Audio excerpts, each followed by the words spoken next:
नमस्कार, GI news चॅनलच्या ठळक बातम्यांमध्ये आपल्या सर्व दर्शकांचे स्वागत। वडिलांनीच पोटच्या मुलाला दोरीने बांधून फासावर लटकवले। वर्धा जिल्ह्यातील हृदयदायक घटना आली पुढे।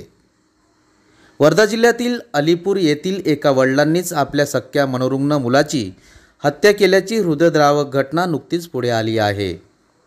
प्राप्त माहितीनुसार वर्धा जिल्ह्यातील कादरी गावातील गिरधर फुलमाळी वय 60 वर्ष यांनी त्यांच्याच मुलाला नामे मोती गिरधर फुलमाळी वय 25 वर्ष याला रॉडने डोक्यावर मारून नंतर दोरीने त्याला फासावर लटकवून त्याची हत्या केल्याची बाब पुढे आली आहे।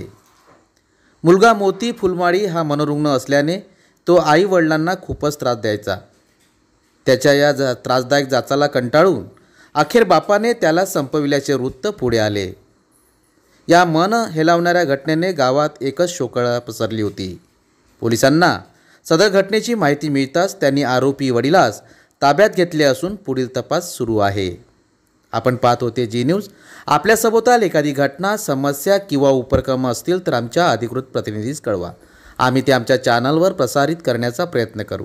आपणास जर आमच्या बातम्यांचा नियमित अपडेट घ्यायचा असेल तर आत्ताच आमच्या चॅनलला लाईक, सबस्क्राईब व शेअर करा। जी न्यूज चॅनलकरिता चीफ ब्युरो, नागपूर।